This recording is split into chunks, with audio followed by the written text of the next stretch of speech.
Le cours d'aujourd'hui concerne la transmission de puissance avec transformation de mouvement, le système biel-manivelle. C'est un système qui permet de transmettre le mouvement de rotation en mouvement de translation ou bien l'inverse. Ce système est un système qui permet de transmettre le mouvement avec transformation de la nature du mouvement. Donc nous avons à l'entrée du système, ça c'est notre système, à l'entrée, la matière d'œuvre entrante, c'est une énergie mécanique de rotation par exemple. À la sortie, on aura la matière d'œuvre sortante, ça sera une énergie mécanique de translation. Ou bien l'inverse, ou bien on aura la translation à l'entrée et la rotation à la sortie. La fonction c'est transmettre. Le système que l'on va étudier, c'est le système biel-manivelle.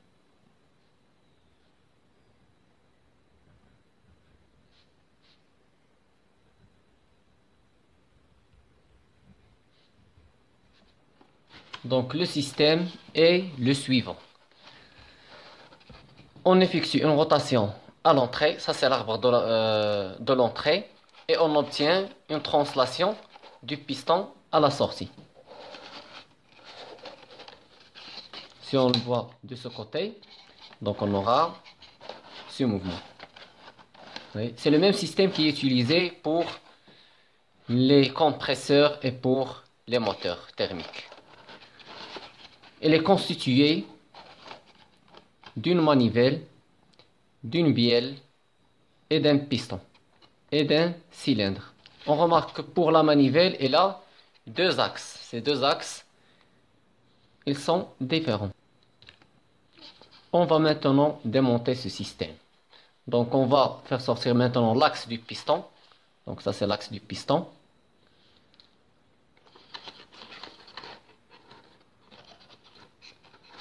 Ça c'est le piston.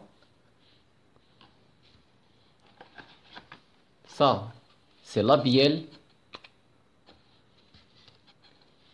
Et ça c'est la manivelle. Et finalement, nous avons le cylindre.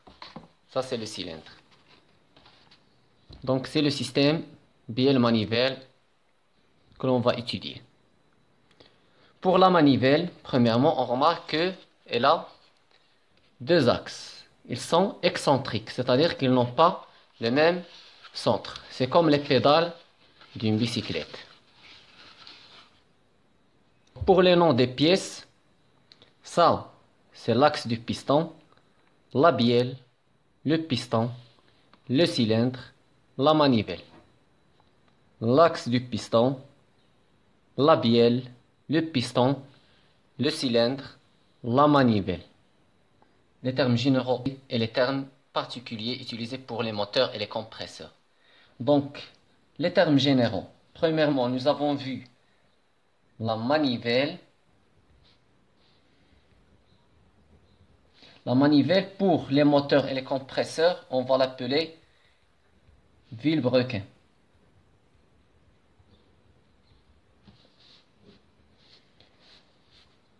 Le coulisseau.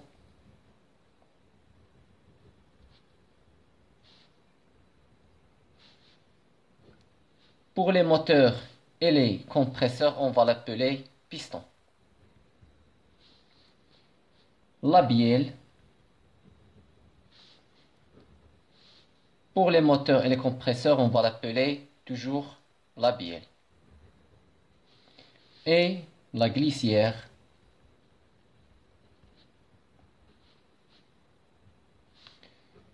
Pour les moteurs et les compresseurs, on va l'appeler cylindre. Maintenant, le schéma cinématique. Donc, nous avons dit que le vilebrequin, il a une excentricité. Il a deux axes, donc deux liaisons pivot. Première liaison, pivot, excentricité. Deuxième liaison, pivot. Cette liaison pivot, la deuxième, il est lié à la bielle. Ça, c'est la deuxième. Donc, il est lié à la bielle. La première, elle est liée au bâti. Ça, c'est la première liaison pivot. Ici. Donc, ici, on aura le bâti. Et ici, on aura la bielle. Pour la bielle, nous avons dit qu'il y a un deuxième axe. Ce deuxième axe, il est utilisé, ou bien il est lié au piston. Comme ça, en utilisant l'axe du piston. Donc ici, nous avons une liaison pivot. Donc ici, on aura le piston. Ce piston, il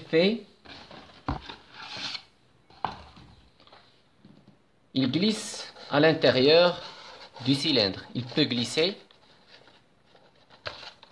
dans le cylindre. C'est une liaison, normalement c'est une liaison pivot glissant. Mais puisqu'il y aura un arbre ici, ça va empêcher cette rotation. Donc on aura seulement un mouvement de translation. Donc on peut utiliser l'une des deux, que ce soit pivot glissant ou bien glissière.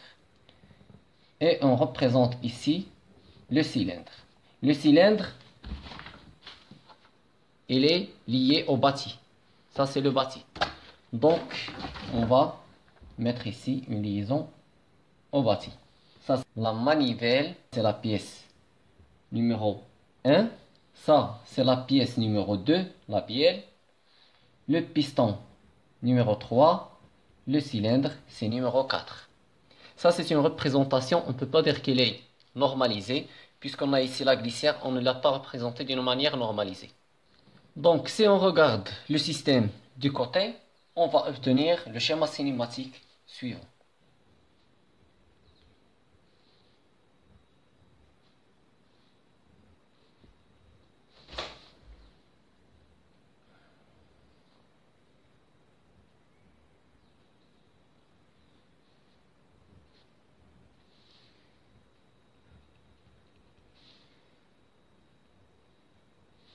Donc ça, c'est le piston, la pièce numéro 3. Ça, c'est le cylindre, la pièce numéro 4. Ça, c'est la bielle, numéro 2. Et ça, c'est la pièce numéro 1. Donc cette pièce, la manivelle, elle effectue un mouvement de rotation. Le piston, il effectue un mouvement de translation alternatif, vers le haut, vers le bas. Le rayon de la manivelle ou bien du vilebrequin, ce rayon, on va l'appeler l'excentricité.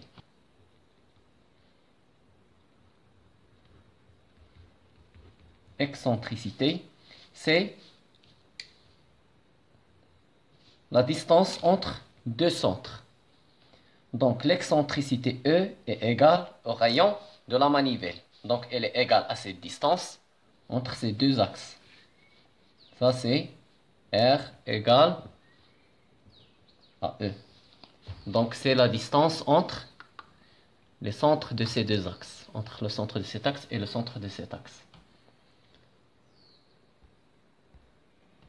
Si on observe le mouvement de ce système, pour le piston, on voit que durant son mouvement, il va s'arrêter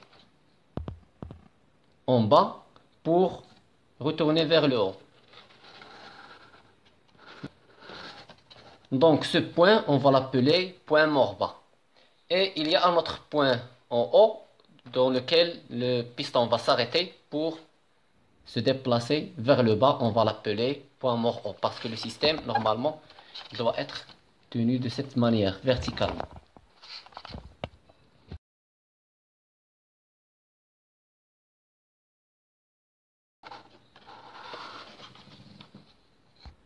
Donc nous avons dit que l'on a deux points morts. Ce sont les points pour lesquels V, la vitesse de translation du piston, est égal à 0. Ces points morts se trouvent à un angle θ égale 90 degrés et θ égale 270 degrés. L'angle θ, on va le mesurer à partir de ce point. Donc ça c'est le 0. Et pour 90 degrés, le piston sera en haut. Donc ça, c'est la position où le piston il est au point mort haut, 90 degrés. Ça c'est le 0. Ça c'est 90 degrés. Ça, c'est le point mort bas. Le piston il est en bas. Donc c'est 270 degrés. Maintenant, la notion de course. La course, notée C, c'est la distance maximale parcourue par le piston. Elle est égale à cette distance.